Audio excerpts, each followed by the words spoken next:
Hey everybody, my name is Sam Klempner. I'm a GI medical oncologist at Mass General in Boston, and I'm joined here by an expert panel of oncologists, surgeons, and as well as oncologists who work in the regulatory authorities at the FDA. This is a really interesting webinar about understanding clinical trials, the regulatory process, peritoneal cancers, and new cellular therapies, hosted by Hope for Stomach Cancer. And so we're really excited to present this. I'm going to turn it over to the founder of Hope for Stomach Cancer, Aki Smith, to give us a little bit of housekeeping and an opening patient story, and then we'll lead off with the presentations.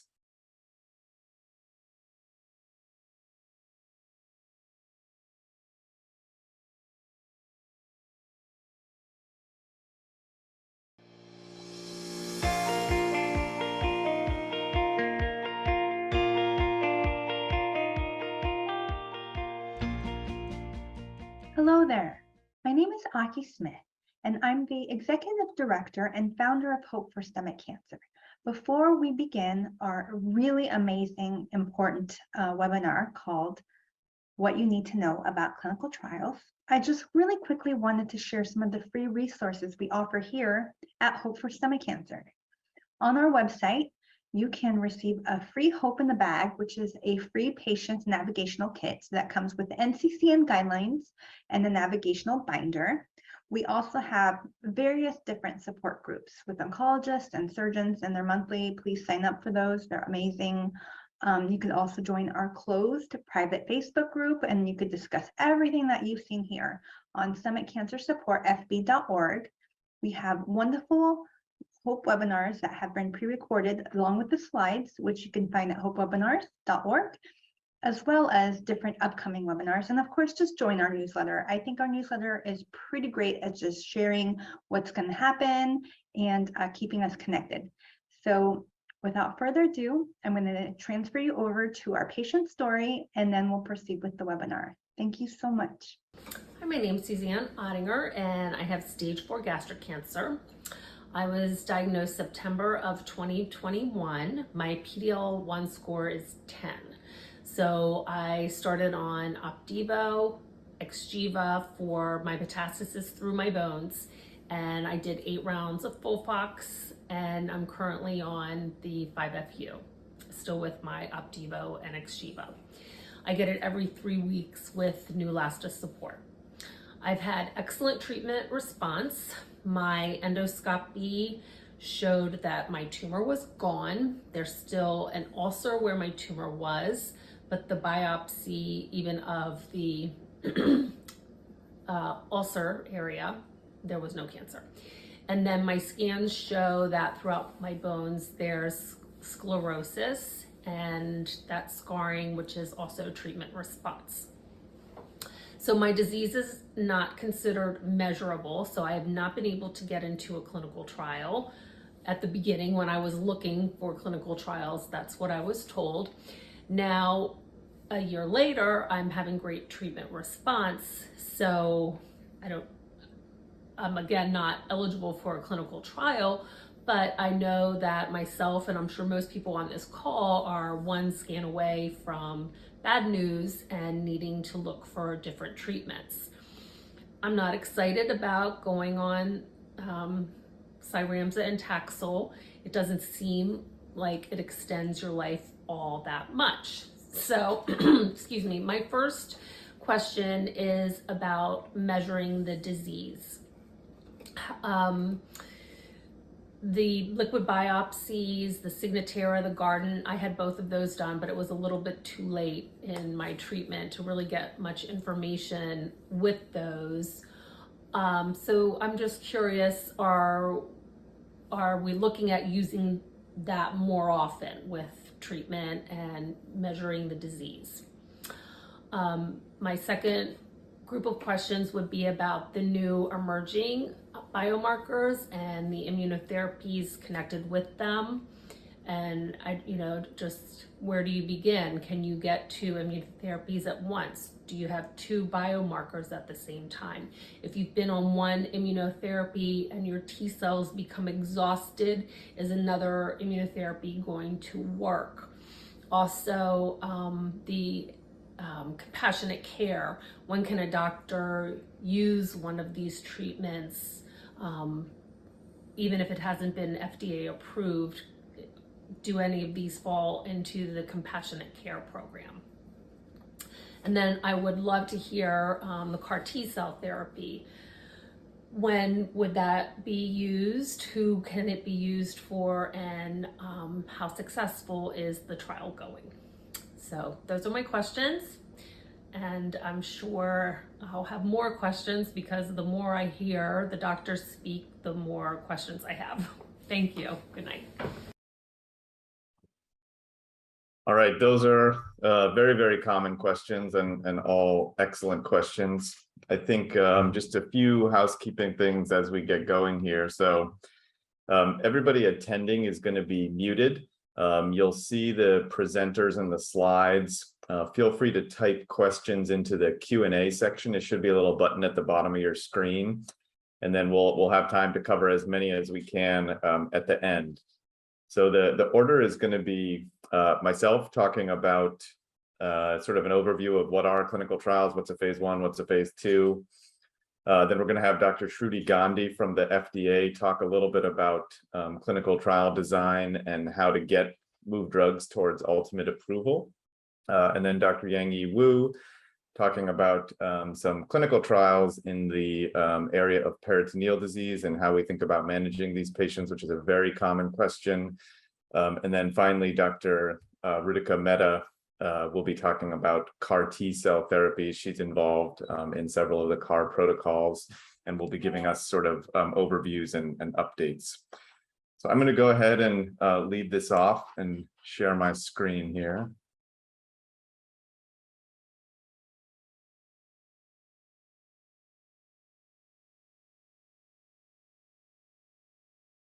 All right, everybody can see this, I believe. So this is a little bit basic for probably everybody, but I think it's important to sort of start from a shared knowledge base. I know that there's probably some people on here who have already been on clinical trials, and so this is going to be a little bit of a review, but I think it's still an important topic. So we'll start talking about what are some of the common terms. How did clinical research sort of arise? And this is often sort of an undercovered area. And I think you'll see some sad examples of what happened before we had good protections for patients. And then we'll get into the types of clinical trials and wrap it up. So these are just some definitions. This is from the government website, the NIH, just sort of giving you a definition of what clinical research. And so this is essentially research with human subjects or human tissues, in which there is some interaction with the patient. This does not cover things that are completely detached from patients. So if you were to donate tissue or in a totally de-identified manner, or cell lines are used, that doesn't cover in this topic, but I'm happy to answer those types of questions later. Before we get into the clinical trials that everybody thinks of, which are prospective clinical trials, it's really important to think about the other types of research. So we actually learn a lot from you all. So there's patient-oriented research. This is things like clinical trials, of course, are covered here, but this is also covered in surveys, other mechanisms of disease, types of interventions, questionnaires. And so we learn a lot from patients, and this is actually an increasing area of research, including some of the patient-facing efforts like Count Me In or the Gastric Cancer Registry, where patients can sort of sign themselves up. Then there are sort of broad survey type studies looking at the just general overview of the disease and the risk factors, things that affect your health. And these are how we identify sort of other features. And then, of course, outcomes research, looking at oftentimes after approvals. But this is what we're here to really talk about. So a clinical trial is basically something that has a start. So there's no research that happens until after you've consented, and then you're followed going forward. So that's prospective. This can be biomedical or it could be behavioral. It does involve participants like all of you, and often involves an intervention. So something that one group is doing, something that one group is doing that the other group isn't doing. These can be drugs, these can be treatments, these can be devices, etc. And really, this is how we advance care. So everything that you have done, treatments that you may have received, there is almost certainly clinical trial support behind what you have received. And we really can't move the field forward without clinical trials. So there's probably many of you, and you hear about the sort of one-off successes of some of these outside the box therapies. Those are great, but you often don't hear about the failures of those one-off treatments because unfortunately those patients often do not survive. It's really important to have clinical trials so that we can see both the good and the bad, as opposed to case reports and things which often only show the good. So I think this is a really important topic. So again, retrospective studies is looking back, and you go back and I find a bunch of people who have a cancer, in this case, stomach cancer, and then you ask them a bunch of questions to try to identify risk factors. Again, I'm covering these quickly because it's not the main point of this talk. Case control studies, these are things that, again, we are looking for risk factors in rare diseases primarily. And I basically show both of these slides because this is sometimes how we think about identifying groups to study in a prospective manner. So this can give you basically an idea, but it doesn't prove anything. You need to prove it, you have to do it prospectively. You have to study it going forward. Cross-sectional studies is basically you ask everyone a question, one point in time, and you can look at prevalence. So if you asked everyone in the US, kind of like the census, it says, how many people are white, how many people are Latinx, how many people are Asian Pacific Islander. That's a cross-sectional study. These just give us some information about the population. So these are really retrospective studies. They're considered a low level of evidence, meaning that we don't generally base clinical decisions on them, but we do use them to identify risk factors and populations that might need more specific study. So prospective clinical trials is really what everybody thinks about when they think about a clinical trial.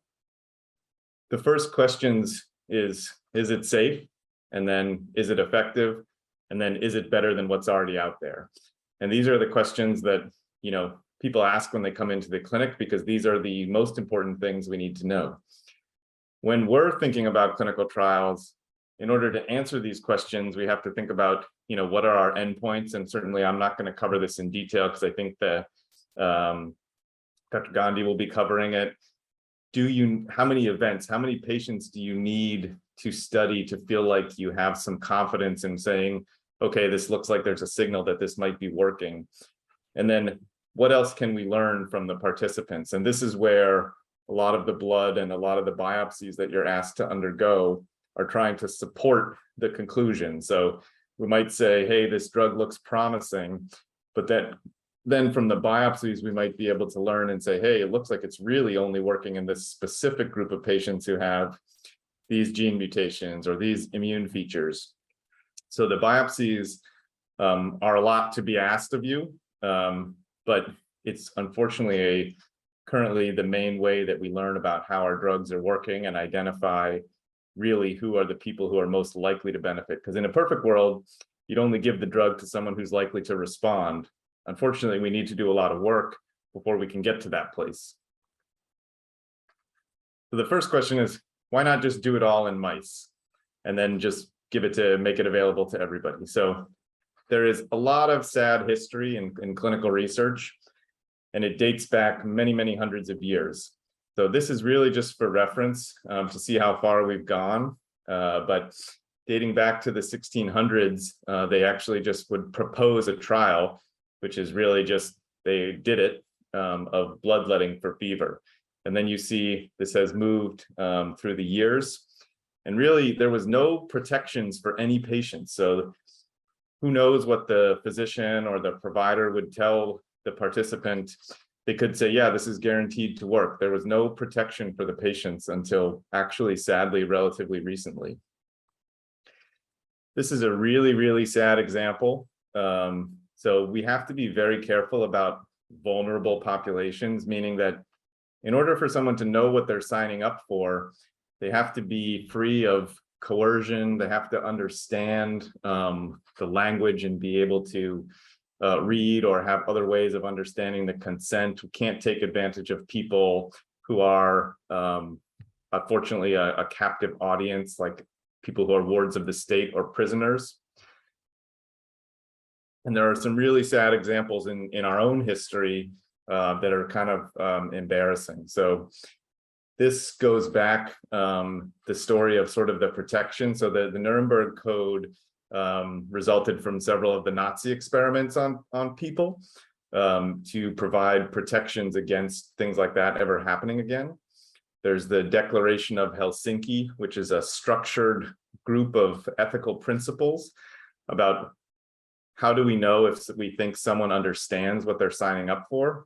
And then the Belmont Report, which is a US document, which helps govern clinical trials and primarily gives guidance to the institutional review boards who review trials. So before you ever get asked to sign up for a trial, there's actually a lot that's happened in the background already. So usually to develop a drug that's going to come to a person, there's been a lot of work. So this is an example that's probably most relevant for sort of targeted therapies, where we look at compounds, often thousands of them, and screen them against cell lines to see which compound kills the cells. So that compound would be considered a hit. And then you take that list of hits and you study that further. So now you've gone from thousands to hundreds of compounds. And then you find the one that has the best performance, meaning that it's the most effective at killing the cells and has the best sort of preclinical profile of not killing normal stuff and not making mice die, and sometimes not making monkeys and dogs and rats die. And that's how we find our lead compound. And then we do some additional studies to measure the effects on the body. Those are called PK and PD studies. And then after all of that work, and that can be years, you get to your lead compound or one or two compounds, and those are the ones you're going to bring to patients. So hopefully you know a lot about your drug before you ever give it to a patient. And that's just a way of hopefully providing some protection and understanding of what might be the most likely side effects. Really, phase 1 clinical trials, the goal is to determine the maximum tolerated dose and find a dose for phase 2 and understand the safety. Generally, this is what's called a dose escalation scheme. And usually these are relatively small numbers. So your phase 1 trial might be 10 patients, it might be 50 patients. Increasingly over the last few years, phase 1 trials are getting a little bigger because they've built in an expansion cohort. But really, these are the terms, and you don't need to know all of these, but the maximum tolerated dose is basically a dose at which no more than 1 of 6 people gets what's called a dose-limiting toxicity. And this is a list of side effects that the team is worried about patients getting, that if they saw that, it would be serious enough that they would want to see more patients at that level before they went up in the dose. The rest of these are just terms for reference. You don't really need to know this. So I'm going to walk you through a couple typical phase 1 and then phase 2 and phase 3 trials. So usually the question is, how do you know what dose to start at? So usually you start at a low dose. So a dose that is often a tenth of what the dose that would kill dogs, for example. That's a classic way to do it.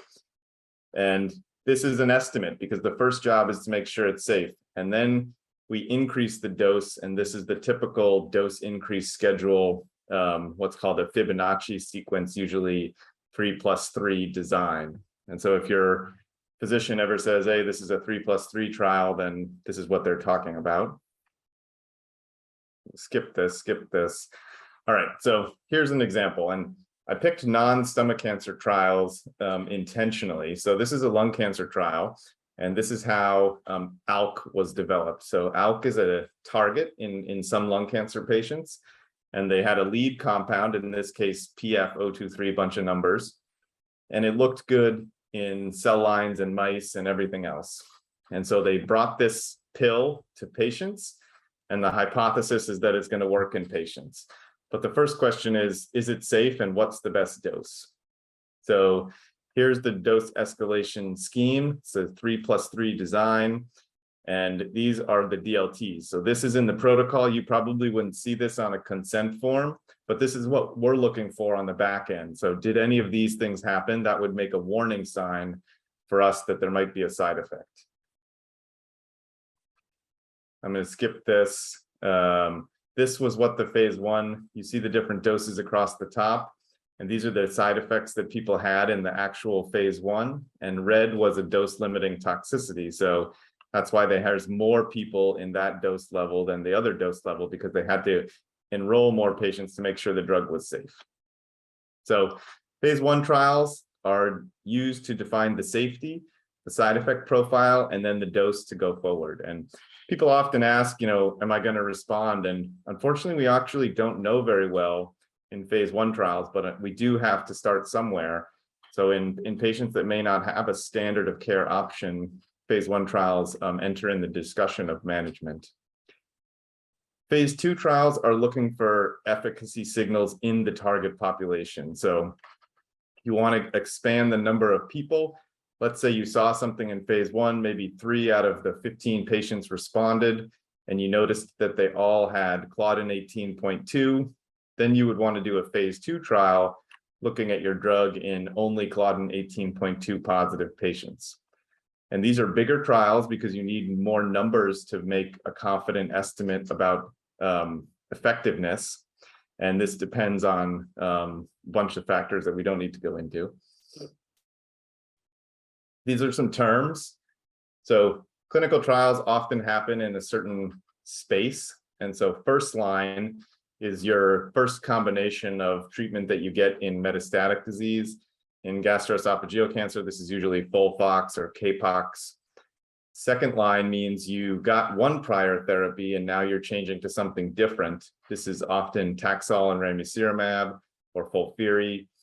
ORR is the response rate, and so this is based on scans. How often do people have a decrease in their tumor size?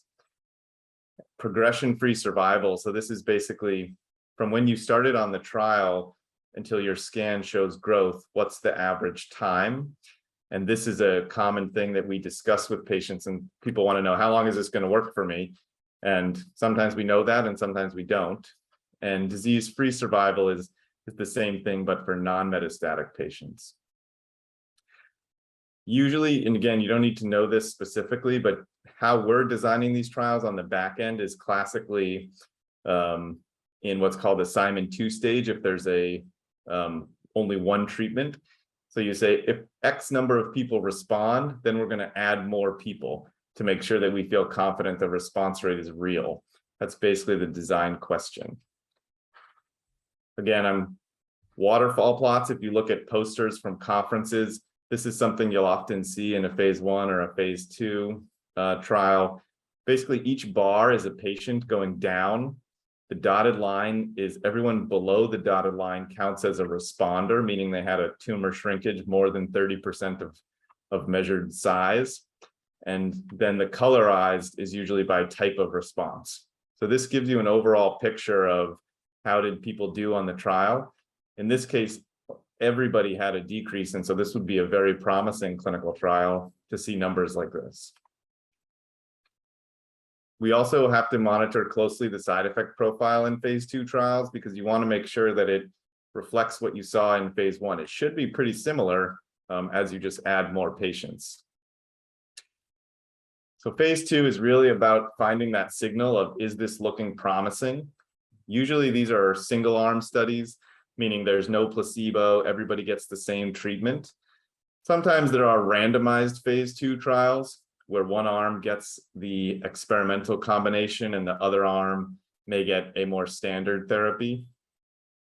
If your phase 2 trial is positive, meaning it hits your endpoint of, let's say, more than half of people respond to the combination, then you would often need to do a phase 3 trial to confirm that that's real and compare it against the standard of care. Typically, the endpoints for phase 2 are response rate or progression-free survival. So phase 3 clinical trials is really how we ultimately change practice. Phase 3 trials are almost always compared to a current standard. So basically you're asking the question, is this new treatment better than what's out there? This is the highest level of evidence that we have for making decisions for patients. And it's the gold standard is what's called a double-blind placebo-controlled, meaning oftentimes the treating team and the patient doesn't know if they're getting the experimental drug or the placebo, because if you know that, it can bias you a little bit. These are often much bigger trials, sometimes thousands of patients. So here's an example. Again, this is a breast cancer trial. It's just a classic phase 3 trial that led to a change in practice. So I'm not going to go through this in the interest of time. But the first question is, why do we randomize people? How come half people get one and half people get the other? It's basically because we want to have two balanced populations. If you have everybody who getting the placebo also is a smoker and also has liver metastases, that could affect interpreting your results. You want to have the same number of smokers and liver metastases patients, both on the experimental and the placebo. This is how we often present phase 3 data. This is called a Kaplan-Meier curve, and you're comparing the control arm in blue here, and that's the standard of care against the experimental arm in red. And what you can see is the curves are separated, and the red curve is doing better, meaning that there's more people alive at each time point, which is along the bottom line.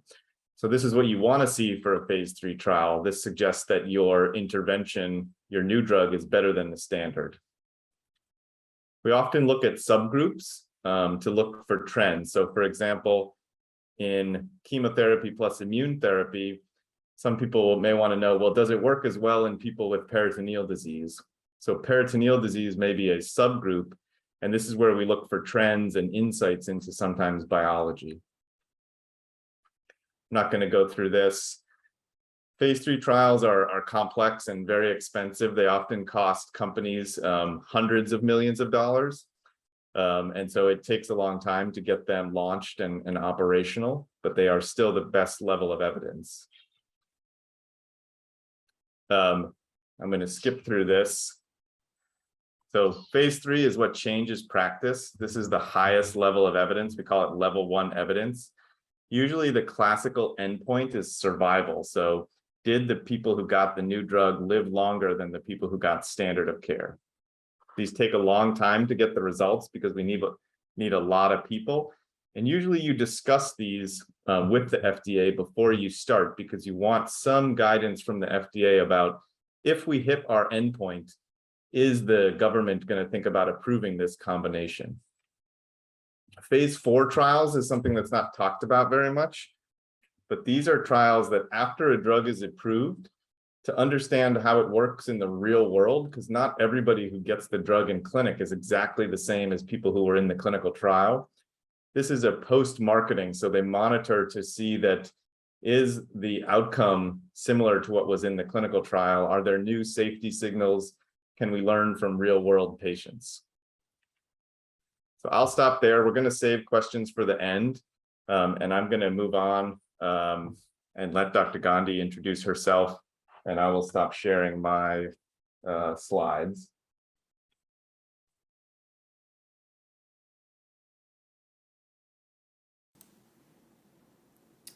All right. Hi, everyone. Thank you for having me, and that was a great talk, Dr. Klempner. I think it segues really well into my talk. My name is Shruti Gandhi. I'm a medical oncologist at the FDA, and I did my initial training, my MD PhD at Texas A&M, went on to do residency at Cleveland Clinic, and did my medical oncology fellowship at NCI, National Cancer Institute at the NIH.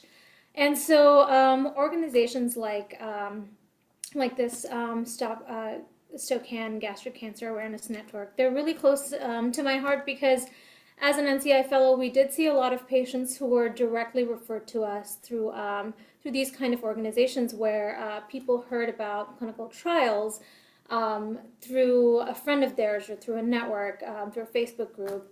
And I think that that's fantastic. I think what you're doing, empowering patients and sort of giving them a resource to pursue treatment that might not be available locally is fantastic. So I'm going to go ahead and share my screen, and let's see, I think this screen should be shared.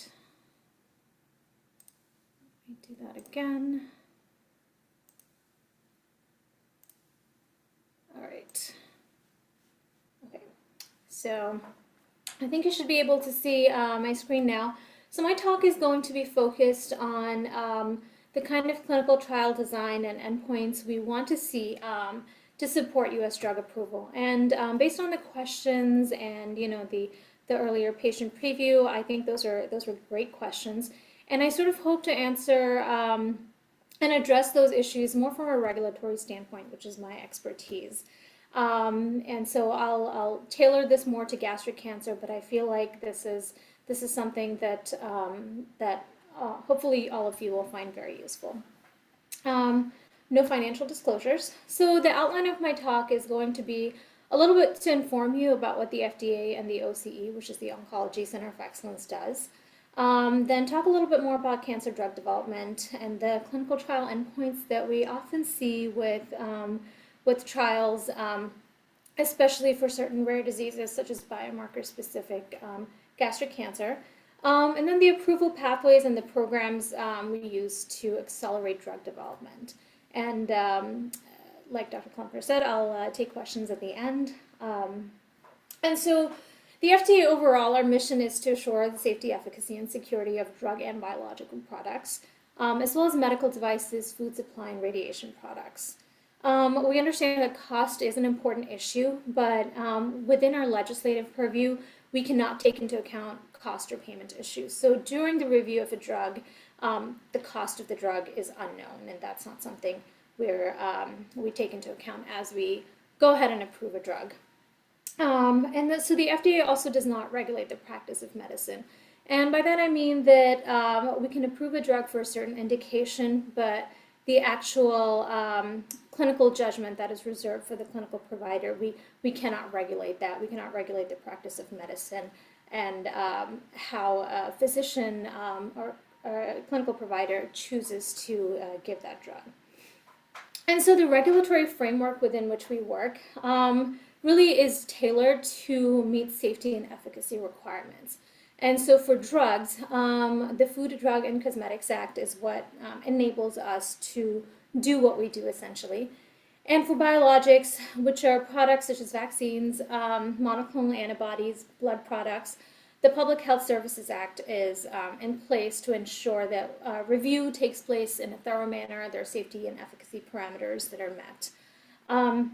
Both of these have similar evidentiary framework, so we really use the same sort of review method to look at both of these drugs, taking into account, of course, the actual drug itself and the disease that it's targeting. And so within the FDA, I work as part of the Oncology Center of Excellence. It's an FDA Intercenter Institute. It was created as part of the 21st Century Cures Act.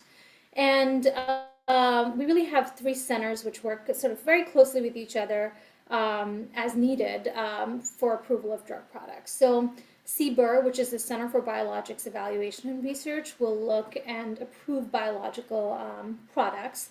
CDER, which is the group I'm within, looks at new molecular entities and drugs specifically, and will look to approve drugs and new investigational drug applications for certain drugs.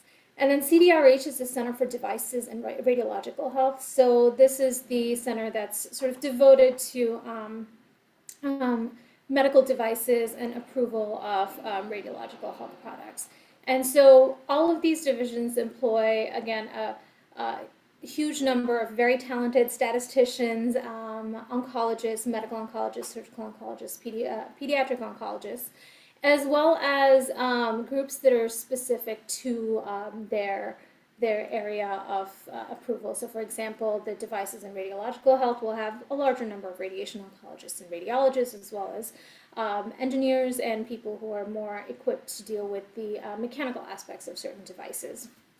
So I work within CEDAR, and within the division of GI Oncology 3, we look at drugs that come through the pipeline for approval for obviously gastric cancer, but also colorectal cancer, hepatocellular cancer, pancreatic cancer, and so on. So we have a fairly wide, wide scope.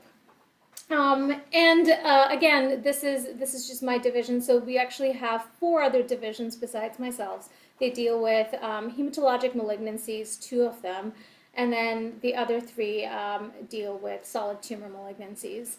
And so that was just a little bit about the FDA. I didn't want to take up too much time, but I will talk a little more about cancer drug development now.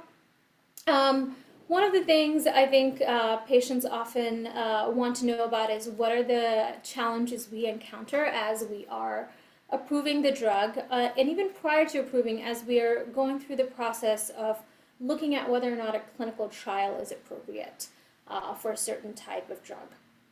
So one of the main points is oncology drugs generally treat a life-threatening disease, and so we have to provide a good balance between widespread patient access and make sure that the drug is adequately available, and then also adequately investigate the drug or biologic. So this can be challenging, again, because a lot of the trials, based on the type of tumor a patient has or the type of tumor that the drug is targeting, especially within biomarker-driven populations, they can involve very, very small populations, and the exposure time for the drug can be very short. Oftentimes, severe toxicities may be acceptable for modest gains in efficacy. And, we're seeing a sort of a change and shift where some people say that they don't want that many severe toxicities for modest gains in efficacy, especially if the drug is too toxic, impairs their quality of life. And so we're adjusting our sort of parameters based on what patients want, need, and benefit from. The indications for oncologic drugs can also span the spectrum. So they go from preventing a disease to treating a disease, and also sometimes to providing palliative symptom relief. And so looking at each drug in that context is very important. And like I alluded to before, the risk-benefit also changes with different types of cancer, and different stages of the cancer itself. So a risk of giving a drug that's fairly toxic at an early stage of a cancer would be very different than the risk and the benefit ratio we get from giving that same drug at a later stage of cancer.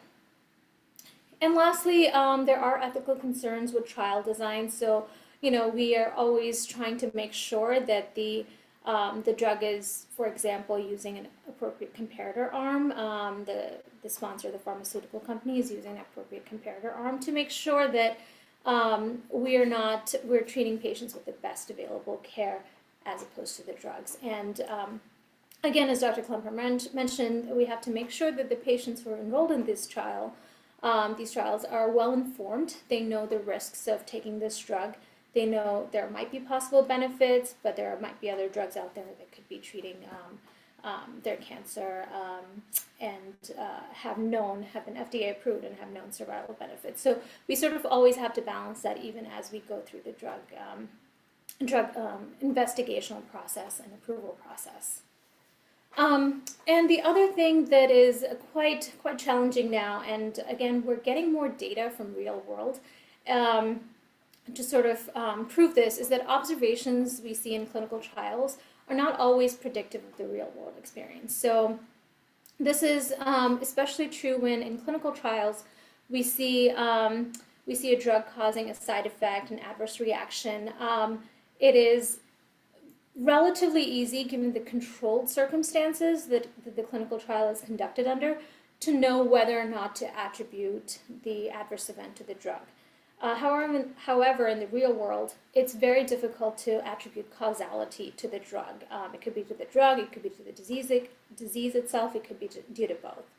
And then lastly, clinical trials often exclude patients who might receive the drug post-approval. And this is where I said that the FDA doesn't actually control the practice of medicine. So if a drug is approved for a certain indication, and all the patients in that clinical trial have had very good performance status, say an ECOG performance status or a Karnofsky score that's very good, 0 or 1 ECOG, a clinician can give that drug to a patient who has a slightly worse performance status. So the real world scenario and the actual clinical trial scenario is, they're very different oftentimes.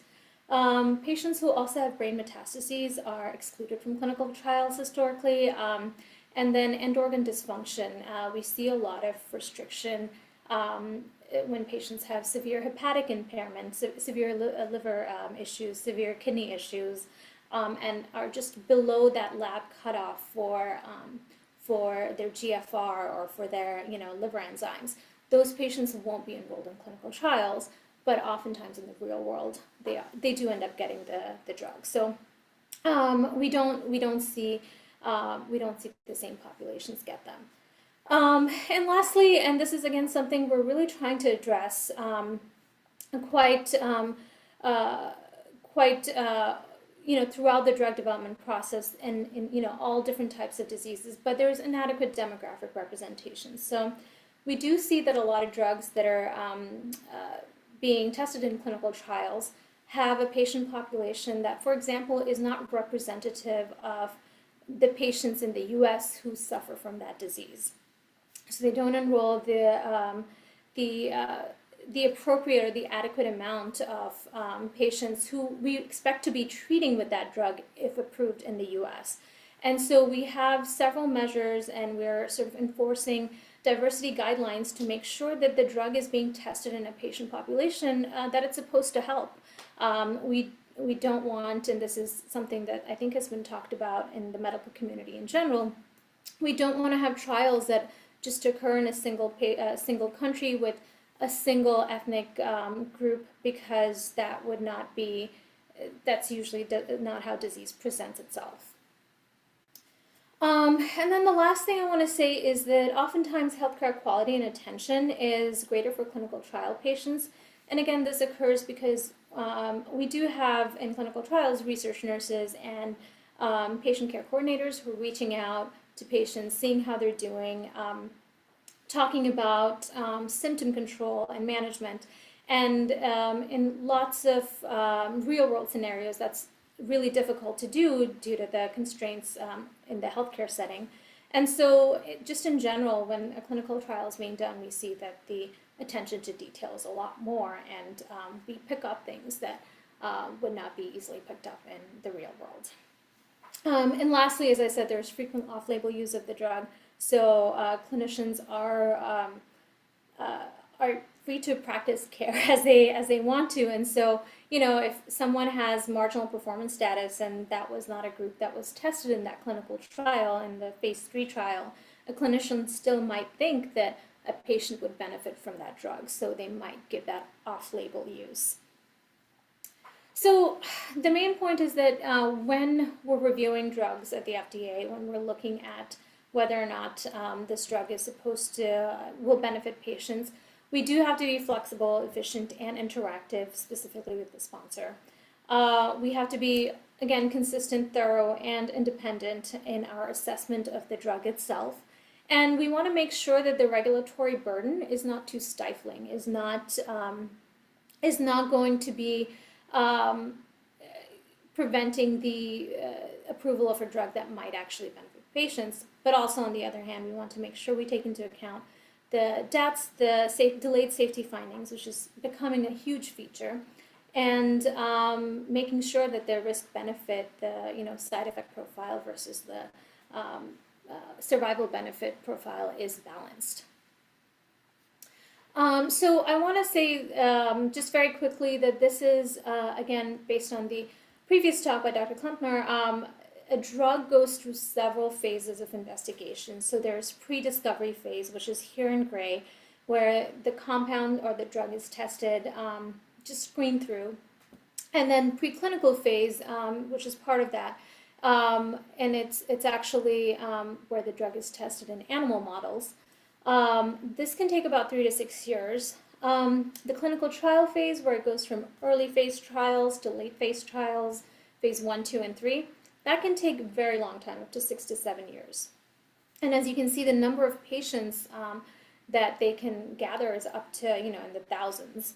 And so the FDA review timeline, we usually get a drug application right after phase 3 has been completed, and they have appropriate data to say whether or not this drug will be approved. And usually they do think that this drug, the clinical trial sponsors, the pharmaceutical company, thinks that the drug is good for patients in that disease group. So our review timeline is about 6 to 10 months. So we do have about 6 months to 10 months, depending on the drug itself, to review all of this data that's been gathered from 9 to 13 years.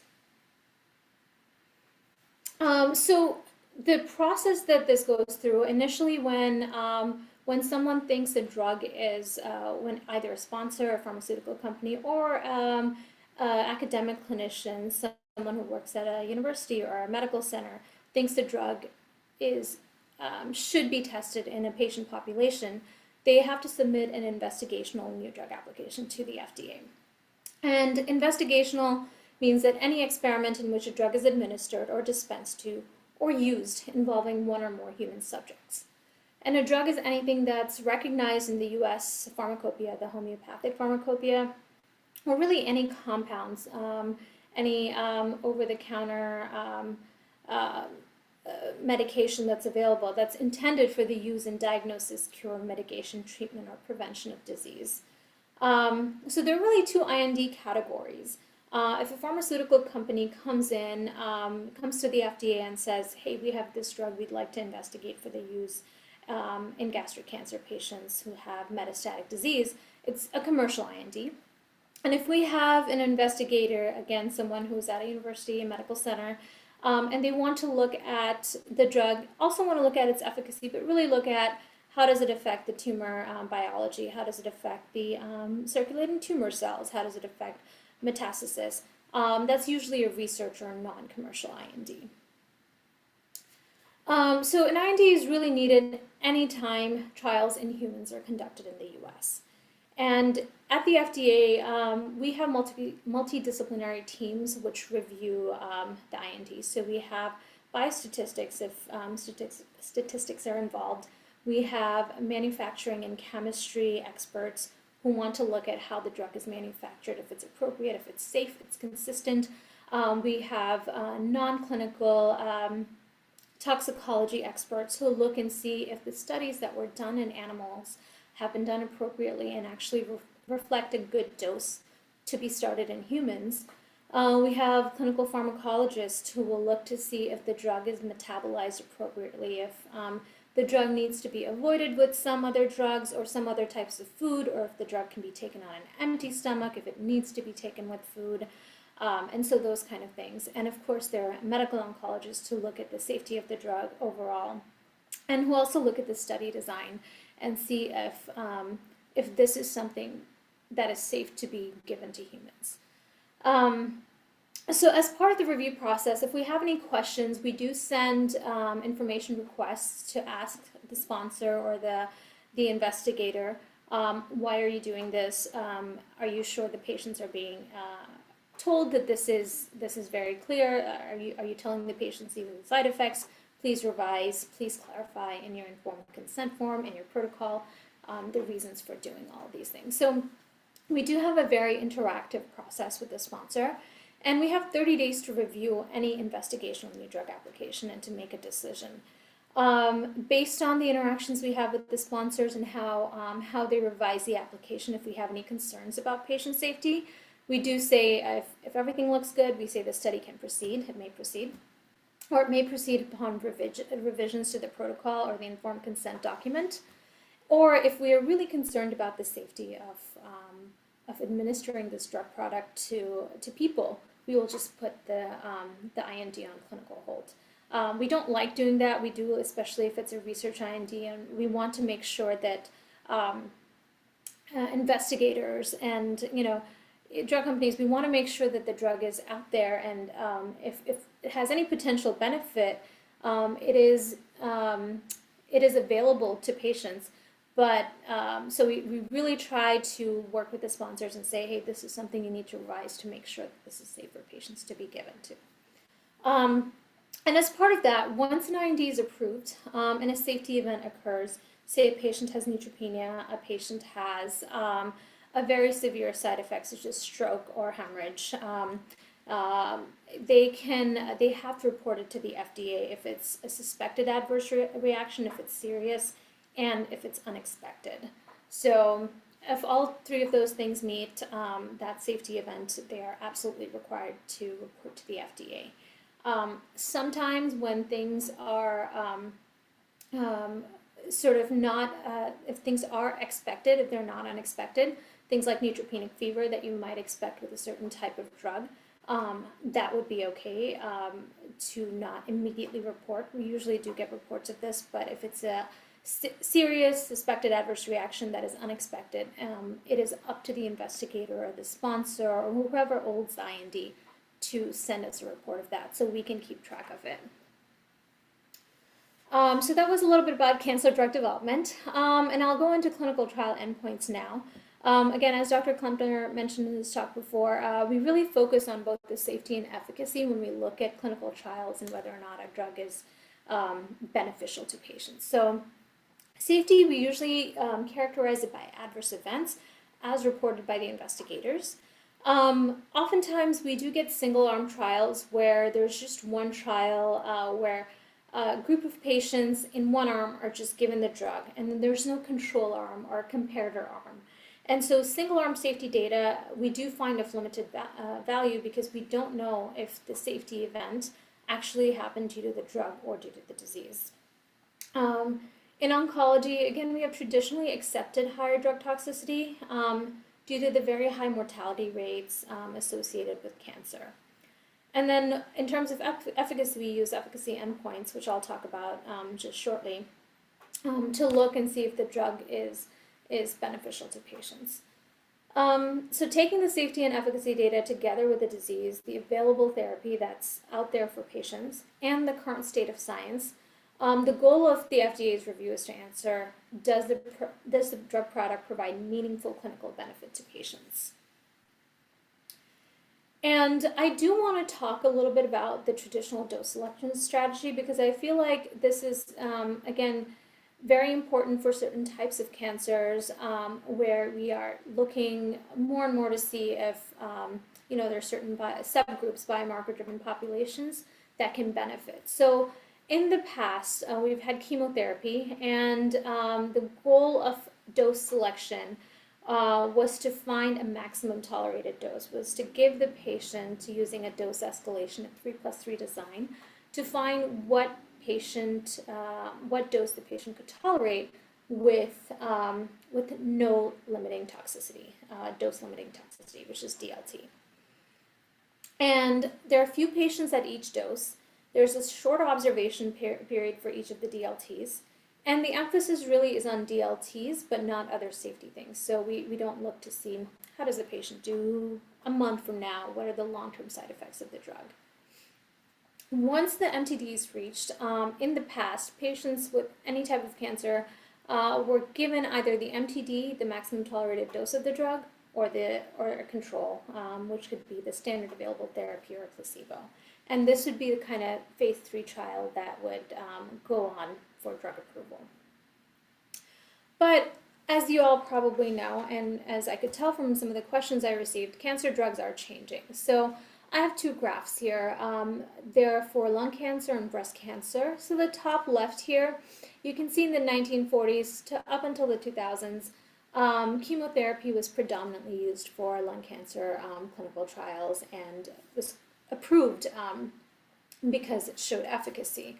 However, as science is evolving and as we're finding new ways to target certain types of cancer, targeted drugs, molecularly targeted therapy, as well as immunotherapy has sort of taken over in recent years.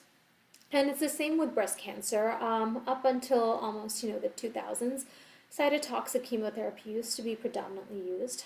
Now we're moving in an era where targeted therapy and looking at what is the molecular aberration in that particular cancer and how can we target that to help the patient is becoming sort of the norm. So some of the key differences, and I'm happy to talk about this later too, but this changes the way we think about clinical trials and what we want to do as we approve these drugs. As with cytotoxic chemotherapies, there's a steep dose response curve and there's a narrow therapeutic index. So the drug works between this dose and anything beyond a certain dose is immediately toxic. With molecularly targeted agents, there is a different dose response curve, and there's potentially a wide therapeutic index because they're looking and they're targeting certain cells that have that molecular marker. For cytotoxic chemotherapies, we do still look at maximum tolerated dose, and that's often the dose we end up using.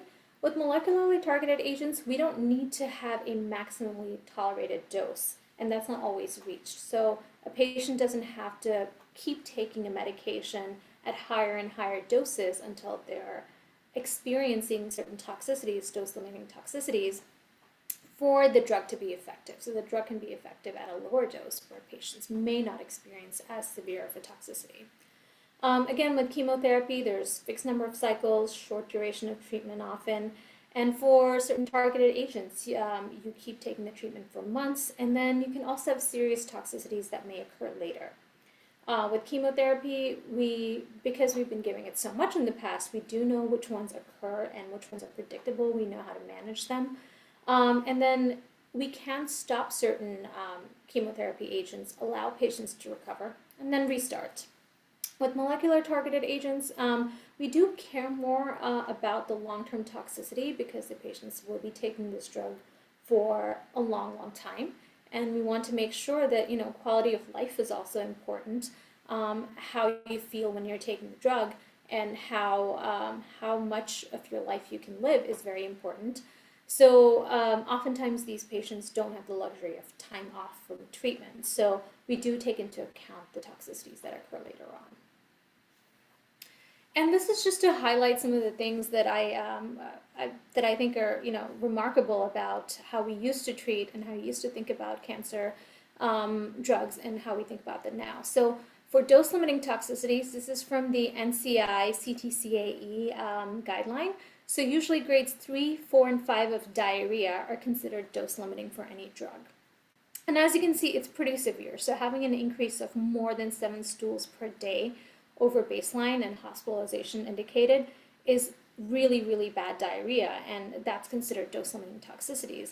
But as we shift towards more molecularly targeted agents, we care about this, of course, but we also want to know, we also take a closer look at grade 1 and grade 2 diarrhea, because when you think about it, an increase for any patient in 4 to 6 stools per day over baseline is terrible. It's going to impair your life. You cannot do you're running to the bathroom, and this is not something that is desirable. This is definitely going to impact your quality of life. So we are taking into account that while historically these have been considered dose-limiting toxicities, and this is what we want to keep giving patients more and more of the drug until they reach this point.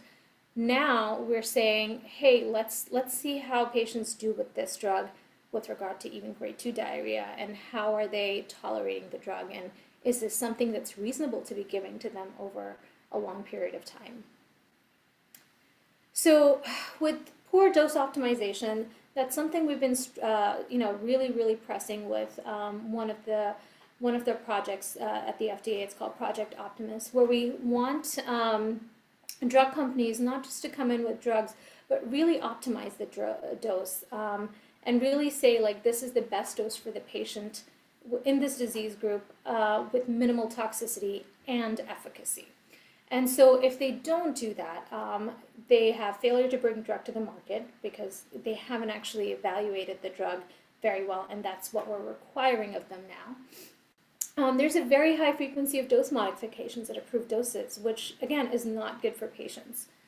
And then we really don't like to do this, but there have to be post-marketing dose changes for safety and tolerability if dose optimization has not been explored. So one of the key things we're stressing right now and emphasizing to drug development sponsors is the right time to optimize doses actually prior to approval. So please do studies as you need, and again, we're in constant talk when a sponsor comes in with any drug to say, like, this is what we would like. And to that end, we also have a lot of if there are questions, if there are issues that come up, we have many symposiums and talks with patients, patient advocates, and groups such as these to say, like, what is important to you for drug development.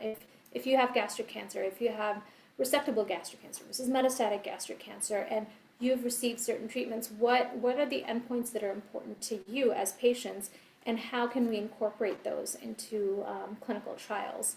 So again, we cannot enforce them, but we're more than happy, and it's our priority to do that. So the other thing I wanted to sort of emphasize about endpoints is in early phase of development, when patients come to us with INDs, investigational new drug applications, they want to know, and we want to know, is the drug active? Does it actually do anything? Does it reduce the tumor burden? Does it improve the pain? And in the later phases of drug development, we want to know if the drug actually provides meaningful benefit over whatever treatment is available right now. And if there's no treatment available, does it actually still provide meaningful benefit to the patient? And so as part of the review process, we take all of that into consideration, and that's what goes into our approval and, again, post-marketing requirements. So talking a little bit about endpoints, with direct measures of clinical benefit, we are really measuring how a patient feels, functions, and survives. And this is actually a best example of how beneficial a drug is. So overall survival, OS, progression-free survival, PFS, and clinical outcome results are some of the things we look at when we're looking at direct measure of clinical benefit. And then some of the indirect measures of clinical benefit, they are used to predict clinical benefit that a patient might have if they take that particular drug. And so we use surrogate and intermediate endpoints, and progression-free survival can often be a surrogate or an intermediate endpoint depending on the disease group. We also use things like disease-free survival and overall response rate and the rate of complete response, which is CR. And then in certain diseases, again, looking at HIV viral load, looking at durable complete response in leukemia, those are very well-established surrogate endpoints where we know that if we decrease the viral load for HIV, we know that if we actually achieve complete response, durable complete response in leukemia, patients do better in the long run. So some of the pros and cons of having overall survival as a direct measure of efficacy: it does remain a gold standard. However, I want to say that the meaningful clinical benefit of survival advantage should incorporate and does incorporate the toxicity of the drug, as well as how much the patient's benefits, how the overall survival is. It is a direct measure, so you can see how long the patient lives after getting the drug.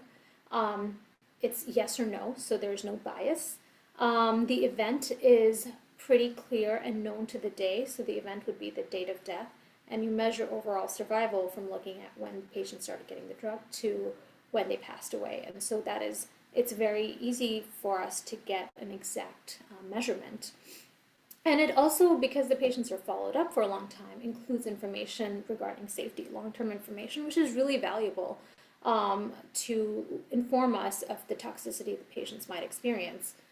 The limitation, again, it's the last event in a disease's natural history. So because we're following the patients to death, it can be a longer and a larger clinical trial.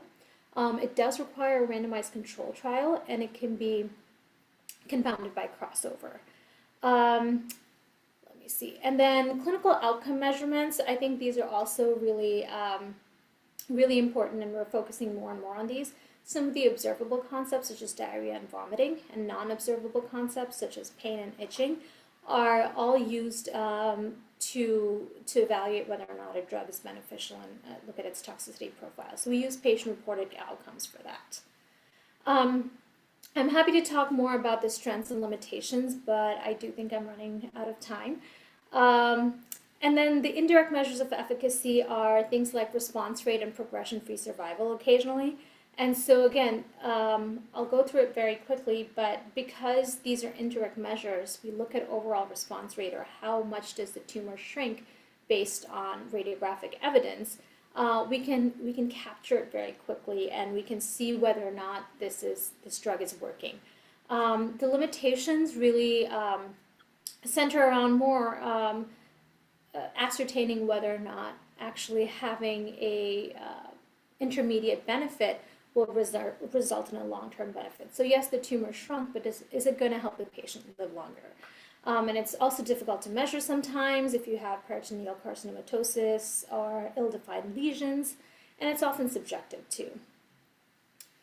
So this is just a brief summary, but direct measures is something we use to see how patients feel, function, and survive, and overall survival and patient-reported outcomes are really the two key things we want to look at.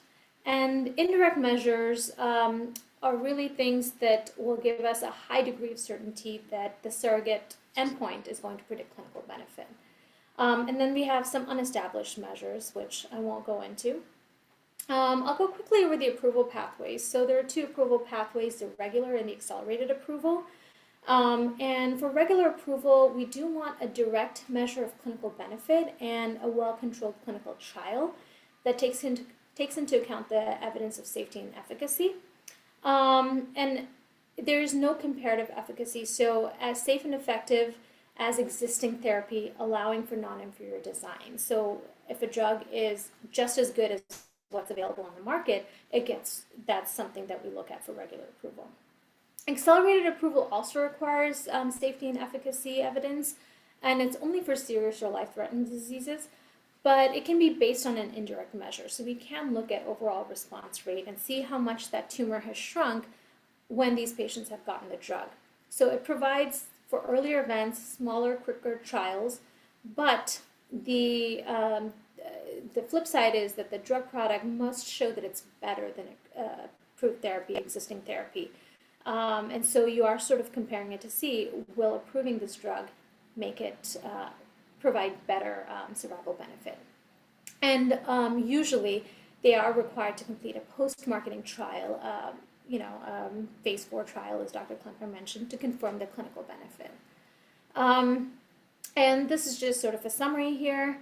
And then we do have some programs to accelerate drug development, so fast track designation, breakthrough therapy designation, priority review, and accelerated approval. These are for drugs. There is a separate set for devices, which is again not my purview and not my area of expertise. What I want to highlight here is that the 3 designations that we have are fast track, breakthrough, and priority review. And this is something you'll often see in news or in drug blasts where something's gotten a fast track designation or a priority review, and the qualifying criteria are very different. So for fast track, you only have to show something has non-clinical benefit, so benefit in animal studies, and it can be given a fast track designation. For breakthrough therapy, we have to have preliminary clinical evidence. And for priority review, that's something that's determined at the time of the application submission, where we know that if approved, the drug would result in significant improvement in safety or efficacy. And this is sort of really the time point at which some drugs get these labels or these review designations. And so I think it's important for patients to know, because a fast track can be given very early on. So it's not actually, it hasn't been even tested in humans. And, that's something to keep in mind. And then breakthrough and priority are usually given much later. So I know I'm probably out of time, but these are my conclusion slides. I do want to say that reviewing severe life-threatening disease such as cancer, we have had to have several paradigm shifts in how we review drugs, especially when it comes to targeted therapy, molecular therapy, and we use safety and efficacy data to assess for meaningful benefit. Direct measures, which address how patients feel, function, and survive, are often the gold standard, but we often use indirect measures to predict clinical benefit. And regular approval is based on direct clinical benefits, such as overall survival. Accelerated approval can often use indirect measures, such as overall response rate. Ultimately, we look at the totality of data to see whether or not a drug is going to be what is more appropriate for the drug. And so we always encourage early interactions with the FDA. Project Facilitate, again, is one of our other projects, our other outreach project that investigators can, or patients can, ask their clinicians to look at if they want to have access to a drug that's not currently available. So that's my talk. If you have any questions, I think we'll take them at the end. I'll stop sharing my screen. All right, that was a awesome and comprehensive overview. I think there's going to be a lot of people watching that lecture as it lives on the Hope for Stomach Cancer sort of webinar library. It's really a very, very, very nice summary. I'll probably ask you for those slides myself. But we now have the pleasure of hearing from Dr. Wu, who is well known to many people who have frequented Hope for Stomach Cancer. I will let Dr. Wu introduce herself, but she is going to talk about peritoneal disease.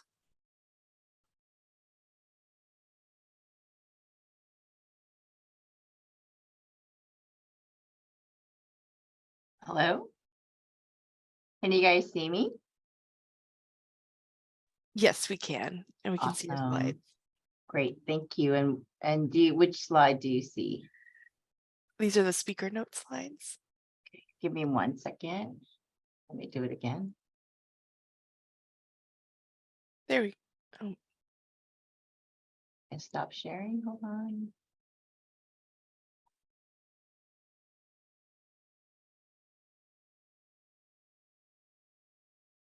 There we go. Now? Yep, that's great. Awesome. Thank you, Aki, and thank you, Sam. It's a pleasure to be here. It's really odd to speak still into a computer without seeing people's faces. So without further ado, I want to go on with my presentation, talking about trials and tribulations of the management of peritoneal metastases from gastric cancer. So focusing more on what's going on in terms of clinical trials and novel therapies is what Aki had asked me to talk about in terms of directed treatment for peritoneal metastases in gastric cancer. These are my disclosures. I need to acknowledge that some of the work that I'll be talking about in oncolytic virus has been licensed out to Imugene, for whom I am on the scientific advisory board. So I want to bring you hope. So my name Yang He means, Yang means bright, and He means hope in Chinese. For some of you who understands Chinese characters, this is what the characters stand for. Many of you know already that I'm an East Coast person, so I come from the East Coast. I moved to California about 8 years ago and joined City of Hope as a robotic gastric cancer surgeon, and I started to do more research in oncolytic viruses. And we put together a multidisciplinary team at City of Hope. I wanted to bring you some faces that you recognize, maybe some of you and some of you don't, but we also have a translational team that links the clinic to our labs. and do many first-in-man trials here. So this is a very timely talk. I also want to bring you greetings. There are many people working very hard to do clinical trials and find novel therapies for patients with gastric cancer and peritoneal metastases. You will recognize Dr. Samuel Klempner here and myself, and maybe some of you will recognize Dr. Badgewell. We were all there, and you probably recognize this group of lovely women here in Hope for Stomach Cancer that came out to support. So we've been working very hard all together in pursuit of more cures for all patients with gastric cancer. And my goal as a surgeon, the reason I became a surgeon was to cure cancer. But I realized that there are many cancers or states of cancer that are not yet curable, but we are hoping to get there very soon. So the goal for us is to achieve long-term survival for our cancer patients, and at the same time, try to preserve or provide an improved quality of life.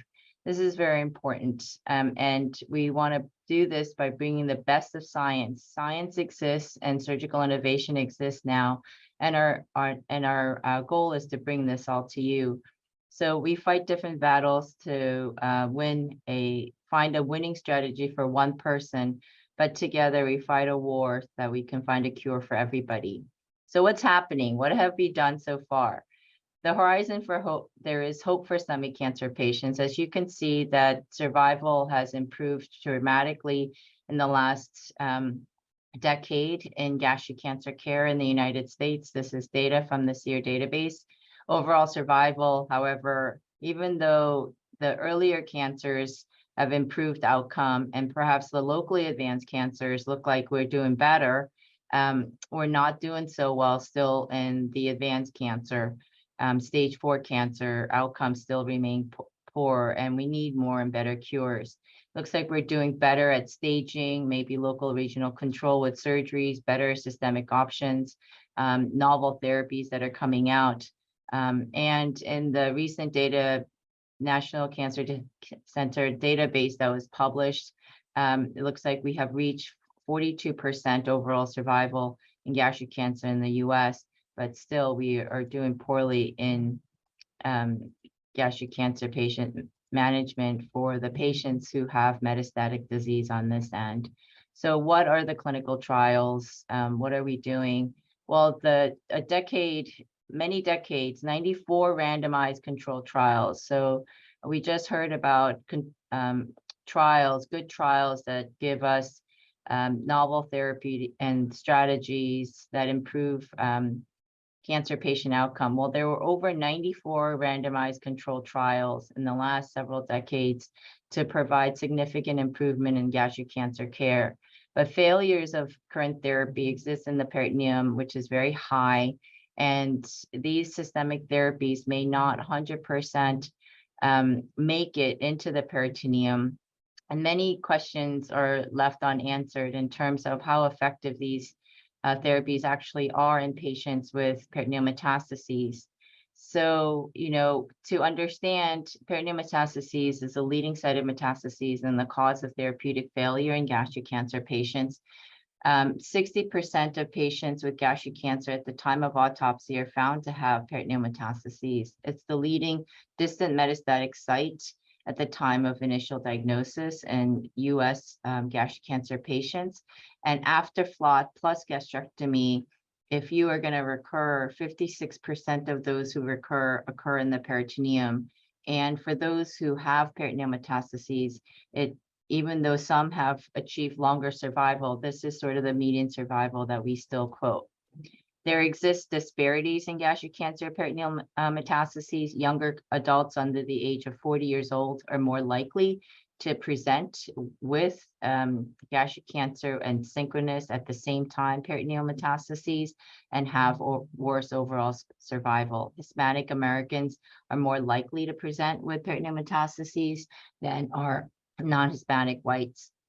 And disease, we talked about how detection and measurable disease is to get on clinical trials. Well, and I think we heard that some patients are not able to get on clinical trials because they do not have measurable disease.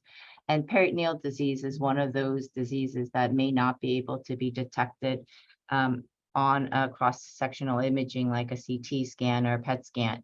So this is an urgent unmet cancer care need and healthcare disparities.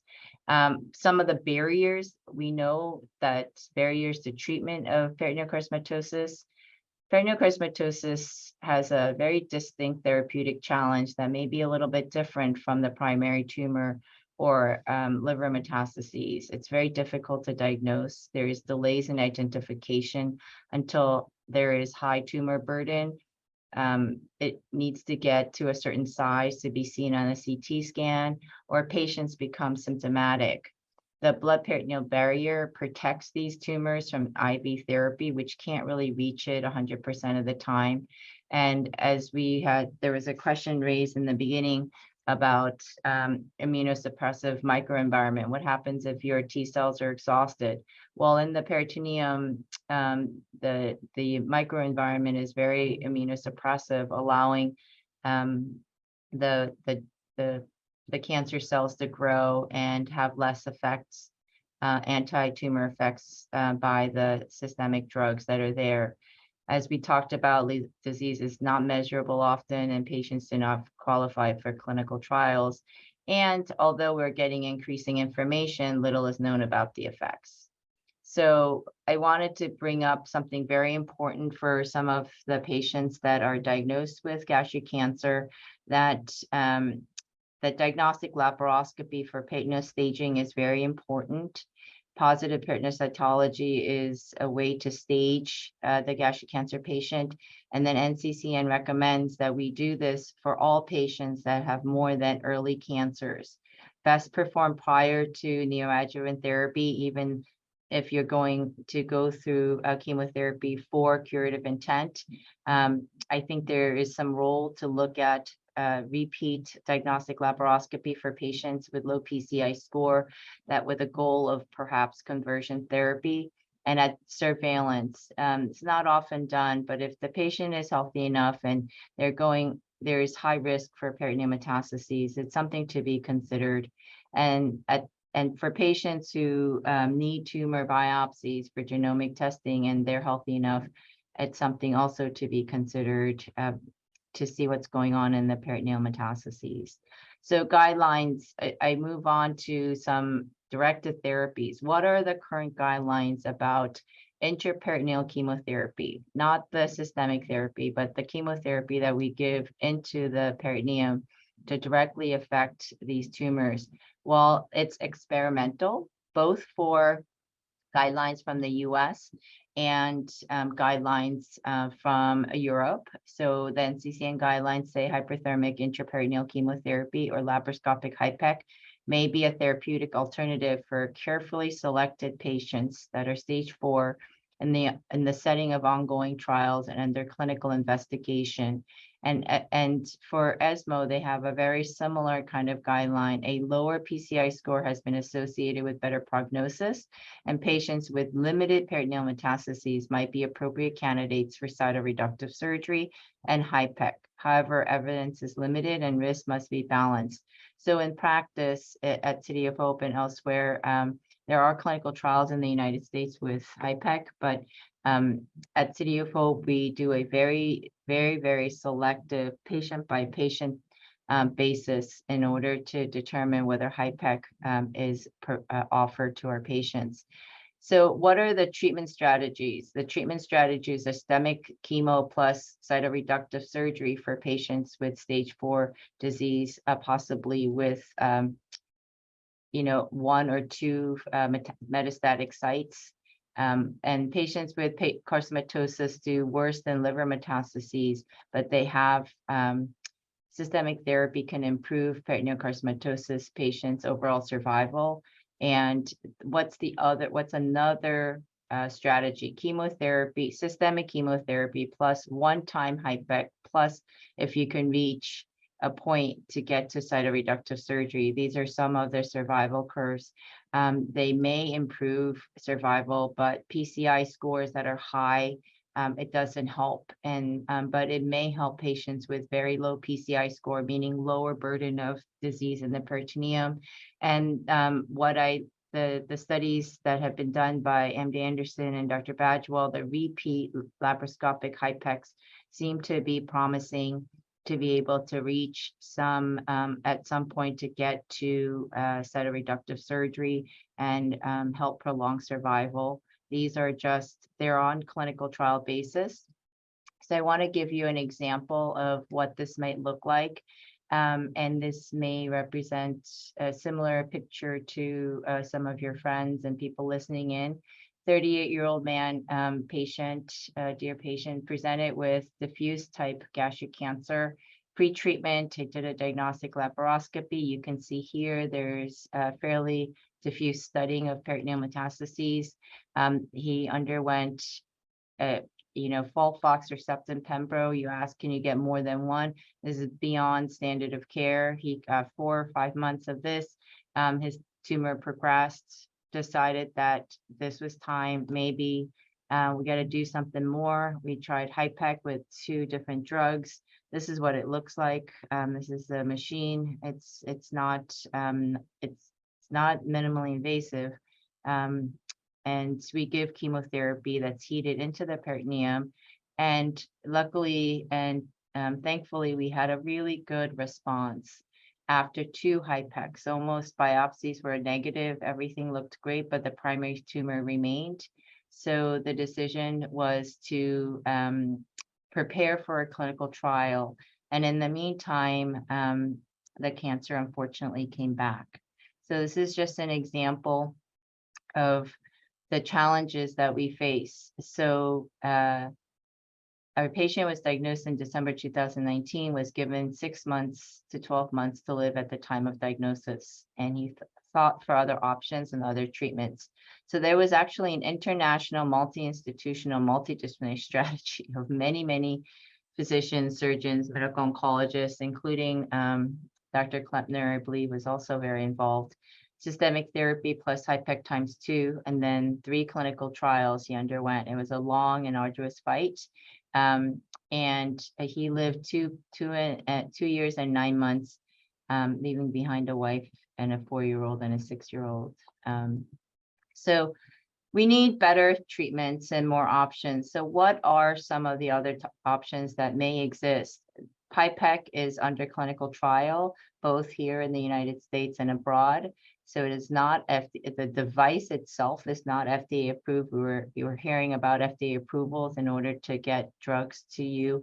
Actually, this is even more difficult because it's both the drug in the peritoneum as well as a device. So intraperitoneal, pressurized intraperitoneal aerosolized chemotherapy is delivered by this machine into the peritoneum at high pressure. So any kind of chemotherapy can be delivered, but it is still under investigation to see whether it's safe or not. But you can see that this is a graph here showing the number of peer-reviewed publications that have come out in the past 8 years since it started.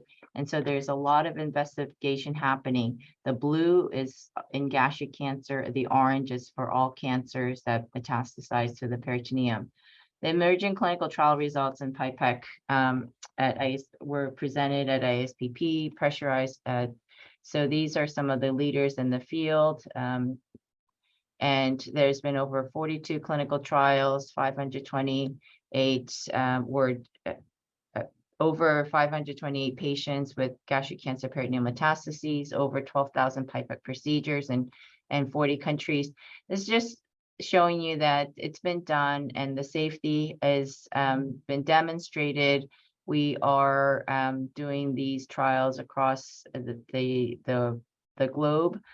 Usually the HIPEC is done alone in combination with systemic therapy after first line. Everyone must get first line systemic therapy. Some of the trials are done in the second line setting, and some of them are a few after third line of systemic therapy. The goal is to give you more than one cycle of HIPEC, because the more you are able to tolerate, the response is better. And so we brought Dr. Tom Dellinger has brought a HIPEC trial for device registry, phase 1 in the United States. And I co-PI that trial and trying to bring HIPEC for stomach cancer patients.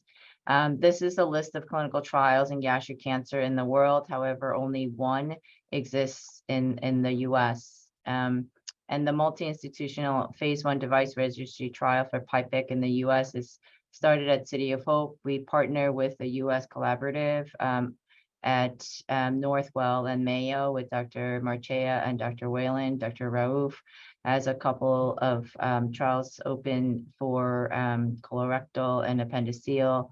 And we are planning to open more trials with gastric cancer. So just to show you, it's a team effort. It requires chemotherapy to be set up in the OR, like laparoscopy. This is the machine that we use. Intraoperative view, you do laparoscopy, put the trocar and the machine in, and it starts to spit out high pressure chemotherapy. And right now it's in the US, it's limited by no concurrent systemic therapy, but we will be running a trial very soon that allows us to give systemic therapy at the same time. So what are some more and better cures? I'm going to take a few more minutes and just briefly talk about oncolytic viruses that Aki has asked me to talk about. What is the current status? So we want to bring what is available now in other areas to our gastric cancer patients. So new methods of peritoneal disease assessment, innovative methods of drug delivery, and novel therapies. And in clinical trial form, so that we can get rid of gastric cancer peritoneal metastases for good. Novel anti-cancer immune agents for gastric cancer peritoneal carcinomatosis. Can we bring these oncolytic viruses, CAR T therapies, cancer vaccines? So I'll talk about oncolytic viruses. Oncolytic viruses are many different viruses that have long been explored for cancer treatment, now reemerging as agents of cancer gene therapy. And there's been over several decades of studies on this. Oncolytic viruses for cancer gene therapy, they have inherent properties that are for cancer cell targeting. We don't know why in most cases, but most viruses that kill cancer cells actually target cancer cells inherently. We can also genetically engineer them to decrease any kind of side effects and improve efficacy. So they may infect normal cells, but they don't kill normal cells. But when they go into these cancer cells, they kill the cancer cells. And they have a lot of peritumoral immune activation, which is perfect in our environment of immunotherapeutic strategies. So these are some of the agents that it can deliver for anti-cancer immunity. Only 2 oncolytic viruses are approved in the United States, one in the United States and one in China, HIPEC for melanoma, but many are under clinical trial. So these are some of the immuno-oncolytic viruses that are under clinical trial right now, but we are working hard to optimize immuno-oncolytic viral therapy so that we can deliver more effective and get through barriers. So many publications have come out ensuring safety, enhanced oncolytic efficacy, but now we're doing immune modulation. So we have a new oncolytic virus. It was selected because of its potency. It was genomically tested. Its gene is very well known. It was selected for its high anti-cancer potential. It is more powerful than some of the viruses that are out there against lots of cancer cell lines and cells. It can be genetically modified to carry any gene that we like, including HNIS and anti-PD-L1, it has a single chain anti-PD-L1 genome that it carries. It can help identify tumor, IVIT, and ex vivo cancer cells can be infected and be detected. And it has shown synergy to kill tumor in mice. We're talking about studies that need to be done in mice. It kills breast cancer, and it has synergy with anti-PD-L1. So we have tested this virus in pancreatic cancer, and it shows that it's able to infect, kill, and actually we find that anti-PD-L1 is on the cancer cells. And we have brought from our lab with obviously Imaging, the company that licensed it out, who's running the trials. This is in phase 1 trial already. So I've been talking about this for a long time, but it's so amazing to see this entire process. But it's in triple negative breast cancer and in all advanced solid tumors. And the goal is to bring it to patients with gastric cancer, peritoneal metastases. So we have been working very hard, Annie, Dr. Yang, and Dr. Zhang. Dr. Yang is a medical doctor who is trying to get into residency in the United States, and Dr. Zhang is an immunologist, a very skilled immunologist. So in the lab, we investigated this variant of our oncolytic virus against gastric cancer. We found that it replicates well in most of the gastric cancers. It kills most of the gastric cancer cell lines. It's able to infect them over time, and GFP expression is shown when the virus is infecting it, and we can wipe it out. And in the very resistant type of mice, this is just a survival curve of a mouse model that was treated with oncolytic virus. We can show some survival benefit. This is in mouse, so this is not in humans. And what is exciting is that we know this virus survives in ascites from stomach cancer patients. We have repeatedly tested it out to see what's happening, and it can kill cancer cells in ascites. We hope to bring this oncolytic virus for a trial, investigator-initiated trial for intraperitoneal delivery, phase 1, to test the safety and anti-tumor activity. We're talking about how do we get these drugs to be FDA approved? Well, we have to first get through the phase 1 trials and see if it really works and if it's safe. So there's a very systematic way. So patients with gastric cancer with peritoneal metastases who are healthy enough will be eligible for this trial once it opens, maybe in a few months. What else are we doing?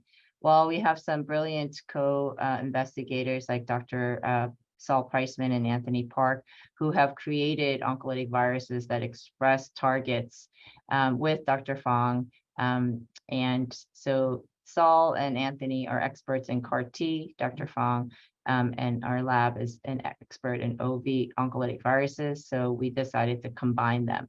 Oncolytic viruses that express CD19. CD19 is usually expressed in very low amounts in B cells. CAR T that targets CD19 and shown in ovarian cancer and other solid tumors to be very effective. So the next step is to do in vivo studies in gastric cancer and gastric cancer patient peritoneal carcinomatosis to prepare for IP. We are advocating, working very hard because it's very hard to get these novel therapies into gastric cancer patients with peritoneal metastases, as in US, it's very low incidence. So we want to bring oncolytic virus plus CAR T therapy to our patients with gastric cancer. We're working on that right now. I'm gonna skip all of this in the interest of time. So in the current era of targeted therapies, we're investigating where does oncolytic viruses and what are the targets and what is the role of oncolytic viruses and CAR Ts in treatment of gastric cancer patients with peritoneal metastases. How will OV therapy contribute to this? And we don't know yet. That's what we're investigating. So as you've seen, this is a very long road from identifying potential agents in the very early phase. We have to do toxicity safety trials in animals, IND, FDA approval, and all the way to so that we can get these to our patients. It requires a fairly large group of effort.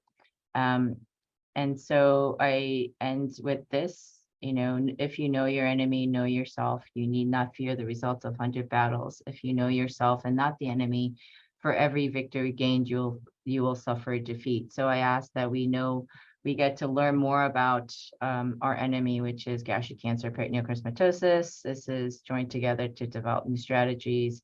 Thank you for your attention. Sorry for speeding through so quickly. I'm trying to cover a lot of ground. No, thank you. Again, it's awesome that these are going to live on the website so that people can reflect back and refer to them for questions. There's some questions I've been trying to keep up with in the Q&A, and a couple for you, Dr. Wu, to maybe answer while Dr. Mehta is talking. In the interest of time, I will let Dr. Mehta introduce herself, but CAR T is obviously a very hot topic. And we are interested to hear updates and sort of an overview.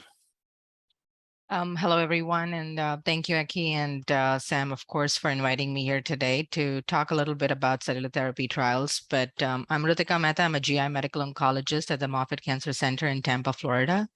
I specialize in upper GI cancers, including esophageal and gastric cancer, and again, interested in bringing some novel clinical trials for our patients. For the purpose of the talk today, I'm purely focusing on gastric cancer, but the topic is going to be a broader view of immunotherapy and some recent progresses in cellular therapy trials. So these are kind of the topics that I'll be discussing as to how does our immune system handle cancer cells, what comprises of immunotherapy, what are some other forms of immunotherapy beyond what we commonly know as pembrolizumab and nivolumab, what is the hope for these treatments to change the face of gastric cancer, and what are some trials that are ongoing. When I want to kind of explain to someone as to how our immune system is handling cancer cells, I can kind of think of this picture. It's a fine balance where on one hand, your immune cells are trying to recognize foreign objects like bacteria, viruses, parasites, and also cancer cells, and trying to attack them. On the other hand, your immune cells are also trying to protect your normal cells from self-destruction. And this process is called immune surveillance. When this balance kind of tips off in the wrong direction, where your immune cells are no longer able to recognize the cancer cells for the purpose of this talk, your cancer cells then start to invade into your body and grow. So then kind of jumping on to what comprises immunotherapy, again, this is kind of a cartoon which tells you different types of immunotherapy interventions we have. So again, immunotherapy is just not limited to Keytruda or Opdivo, but we have a whole slew of antibodies, checkpoint inhibitors. So the checkpoint inhibitors are the drugs that we commonly know, pembrolizumab, nivolumab. But there are vaccines. There are, as Dr. Wu pointed out, to oncolytic viruses, T-cell transfers, which we'll be talking about a little bit. Antibodies are basically drugs that are targeting certain proteins on your tumor cells and kind of activating your immune system to kind of kill those cancer cells. So those are kind of the antibodies. So looking at beyond Keytruda and Opdivo, so first one is oncolytic virus, and I think Dr. Wu did a very fine job in kind of explaining it to you by the different ways oncolytic viruses are being used. But I'm more of a visual person. I just put a cartoon here, and I kind of visualize it this way. Oncolytic viruses are viruses. You know, we've been through a pandemic. COVID-19 is a virus that we know of, but there are other viruses, herpes virus, adenovirus. Oncolytic viruses, which means viruses that are helping kill cancer cells, are devoid of infective properties, which means they're not going to cause an infection, but they still have properties to divide in your system. And these yellow pellets here in the cartoon are the oncolytic viruses that are injected into our body. Your pink blobs are the cancer cells, and they have these gray shields always kind of holding in front of them, trying to save themselves from self-destructive powers. And when the cancer cells see these oncolytic viruses coming in through the system, they kind of alert the other cancer cells to kind of save themselves. And in the way of kind of sending off these signals to other cancer cells, your immune cells kind of get that cross-connectivity and say, did we hear viruses? So the next step that happens is the viruses start to kill cancer cells. As Dr. Wu pointed out, they are specifically killing cancer cells. The debris that's released by the killing of cancer cells is being picked up by these immune cells. So the purple, orange, green are your immune cells.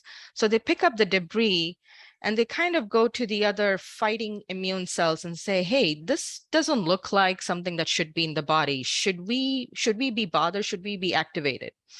And they say, yeah, this doesn't look good. This should not be here. So they all get activated and they start killing off the cancer cells. So that's kind of in a nutshell what oncolytic viruses are. And as Dr. Wu pointed out, it's currently FDA approved for cutaneous malignancy such as melanoma. Cancer vaccines, and again, we're not unknown to the concept of vaccines, but these are vaccines that are not for prevention of cancer, but these are vaccines, in fact, in patients who already have developed cancer. It's basically medicines that are training your immune system to recognize and destroy cancer cells. And again, this is kind of where a lot of interest has been garnered over the last several months to up to a year, I would say, about CAR T-cells. So CAR Ts, I kind of envision them as super soldiers in our body, as super soldier immune cells. You have these normal T cells or immune cells, and then kind of you plug them with different antennas and different tools in order to kill cancer cells. So they then become chimeric antigen receptor T cells. It's a multi-step process. It's not an easy way to develop CAR T cells. A person who is interested in a trial first needs to be deemed eligible to go through a trial. Secondly, they need to possess a protein on their cancer cells for which this CAR T is being developed. And then the process starts. The patient is then required to give some blood in order to filter out their immune cells. These immune cells in step number 2 are sent to a manufacturing unit where now these immune cells are bathed with the proteins that are usually found on cancer cells. Once they're bathed in that protein, now the immune cells need to be activated. So that's the step where the immune cells are given some properties to be activated. And then just a couple of hundred immune cells are not enough. You need about 1 million cancer cells. So then they're put in this Petri dish where the immune cells are now left to divide. They're then shipped into vials back to the treating facility where the patient first receives chemotherapy to try to kill off a lot of bone marrow that's existing so that there is not an adverse effect from the CAR T infusion. And then last step is where the patient receives the CAR T infusion, and then we kind of wait and watch to see what happens. So how is this kind of changing the face of gastric cancer? So for the purpose of this talk, I decided to kind of show some results from a trial that was performed in China with a CAR T using a specific protein called Claudin 18.2. This was published in Nature Medicine a few months ago. Again, I'm focusing more on gastric cancer patients that were included in this trial. About 28 patients were included, and you would see a lot of them had received 2 or more prior lines of treatment. The big thing about CAR T trials, these are early phase trials. So we're pretty much looking at the safety of these interventions, and you want to make sure that these are first safe to patients. The majority of the side effects that were experienced by patients were due to the chemotherapy that was given right preceding the CAR T infusion. So as expected, it caused a drop in their white blood cell count, platelets, hemoglobin. The next big thing about CAR Ts is they are modulating your immune system, and you want to make sure that they're not modulating your immune system to a level where it's now trying to destroy your normal cells. And again, mild symptoms suggesting that was seen in these patients, but not major symptoms. So grade 3 or higher usually suggests patients requiring hospitalization or an acute intervention. That didn't happen on this trial, but yes, patients did experience some mild symptoms, which could be in the range of fever, chills, rigors, maybe a low blood pressure. The next big thing that we look for is, are patients having toxicity to their brain spinal cord? That wasn't observed on this trial, and no deaths were reported. So overall, the safety was pretty much what we would expect for a CAR T trial. The most important thing is efficacy. And again, it's a very small sample size, only 28 patients, but you will see that about a little bit over 50% of patients did have a response or partial response to treatment, which we define as a tumor volume reduction of 30% or more. And then we look at another additional about 25% of patients maybe having disease control. And at 6 months, 80% of these patients were still alive. And at 6 months, about 50% of these patients were still responding to the CAR T infusions. Again, so what trials are ongoing? This is a very unique space. So again, there are very few trials. And again, this is not an exhaustive list, but Dr. Wood already pointed out about the oncolytic virus trials. So I've put in here some vaccine trials and some CAR T trials. These are particularly just within the United States, and I focused mostly on trials that had specifically included gastric cancer patients. Of all these trials, I would say the Claudin 18.2 CAR T trial is probably more advanced in the sense they've definitely accrued more patients than any other trials. It is the similar format of what was done in Asia. And again, this is open to enrollment for patients throughout the United States. And I think it's a very exciting opportunity for, again, investigators like us, as well as for patients. Again, with a grain of salt, when these are still pretty much experimental, these are still all phase 1. So pretty much we're still looking at safety. We're really not claiming that these are efficacious or even better than our standard of care treatment, but these are opportunities that a patient can definitely look for. Again, at the end of the day, I think a lot goes into, consenting and enrolling onto a clinical trial. I think patients and caregivers who are enrolling onto clinical trials, they're definitely motivated, and I don't think so we could move the needle for improving therapies in gastric cancer without our patients and caregivers. So I'll stop there, and I'll take some questions during our question and answer round.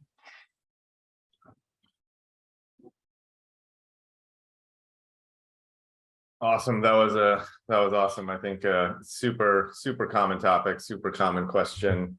So there's a few questions in the Q&A and that we got submitted before the conference. So I will try to cover these in the last 8 minutes, where we are gonna have to stop right on time.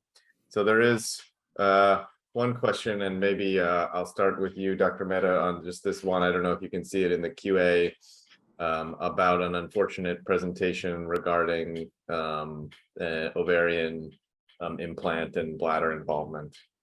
Maybe just how you kind of think through this. Yeah, I think anybody who is unfortunately diagnosed with Krukenberg tumors or even metastatic disease, biomarkers are very important in selecting treatment strategies. So therefore, the 3 main biomarkers that we currently use are MMR, PD-L1, and HER2, but there are definitely more new emerging biomarkers.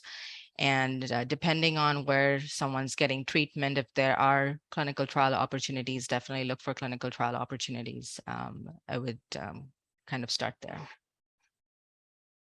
Yeah, I completely agree. I think unfortunate scenario, and almost certainly this is going to need to start with some therapy that goes everywhere, some systemic therapy, chemo combination, chemo plus immunotherapy, etc., depending on the biomarkers. But jumping right into surgery for this advanced disease scenario is generally not what we would advise. And I know that's a common question that comes up in a lot of the support groups, but really new stage 4 diagnoses really need systemic therapy before jumping into any surgical considerations, at least in my own opinion. All right. Let me see, Aki, are there other questions that I missed? I'm trying to pull up the list here. Hi, can you hear me? I think one good question that we should talk about is off-label versus compassionate use. A lot of people ask that in their support groups. Yeah, that's a great question. And thankfully, Dr. Gandhi is still here. So you want to maybe walk us through some of the relevant differences? Absolutely. So really good question, and I can understand how with all of this terminology floating around, it's really difficult to sort of figure out what's appropriate.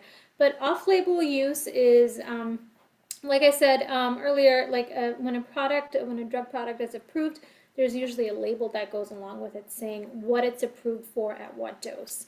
And so clinicians, oncologists, are allowed to give that dose of drug at a higher dose, at a lower dose, or give it for a different indication, or give it to a group that wasn't part of the clinical trial. So again, one really great example that comes to mind is that for a lot of drugs, patients with brain metastases are excluded. And they don't, for a lot of clinical trials, just because of the way they're structured, and because of the complications that come with treating brain mets or leptomeningeal disease, they exclude patients who have that component of disease from the clinical trials. But in the real world, providers often give patients with brain mets a certain drug, even though it's not technically on label. So that would be an example of off-label use. Compassionate use, it's also known as expanded access. It's when there's an investigational drug, so the drug isn't actually approved by the FDA yet, but there is an ongoing trial. There is a randomized clinical trial or any open trial of some sort. And a good way to find that, I think, is through clinicaltrials.gov. But that trial is, say, testing or using a drug in a certain population that you feel or a clinician feels would provide benefit to a patient, even though they're not directly eligible. So it would be, again, for example, if a patient had, and this can be, variable, but if they had leptomeningeal disease, if they had brain metastases, and they're not technically eligible for the trial, but there are no other available options, they have really good performance status, and again, in the clinical judgment of the provider, they might benefit from this particular treatment, even though they're not eligible for the trial.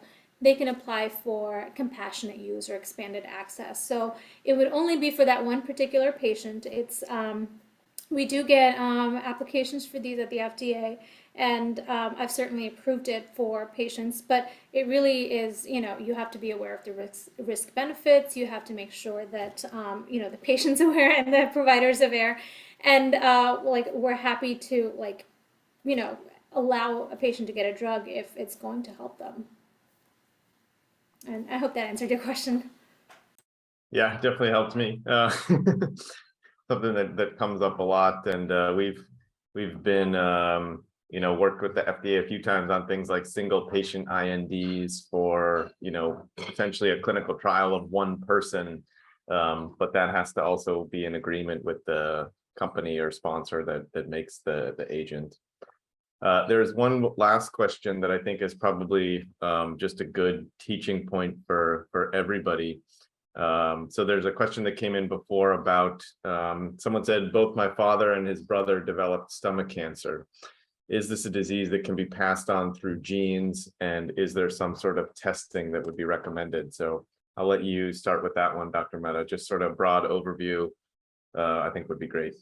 Yeah, so any patient that comes to my clinic, usually diagnosed before the age of 60 or has family history of stomach cancer, and third criteria, if they have diffuse gastric cancer, those are all patients that I typically send for germline testing. If there is concern about multiple family members being affected with either the same cancer or even multiple different cancers, yes, they should definitely have germline testing done. Yeah, I totally agree with a family history like that, 2 first-degree relatives, we would 100% recommend genetic testing to hopefully help prevent someone else from ever having to deal with that problem. I hope in the future that we actually just test every single cancer patient, somewhere down the line, because I think we're always finding surprises about, things that maybe we can help someone never have to deal with this. All right, well, it's 2:59 out here on the East Coast, and we're all have some stuff to get to, so unfortunately do need to call it at 3 o'clock. This was wonderful. Thanks to all the panelists. Thanks to Aki for putting this all together, and definitely look forward to doing this sometime in the future, hopefully in person.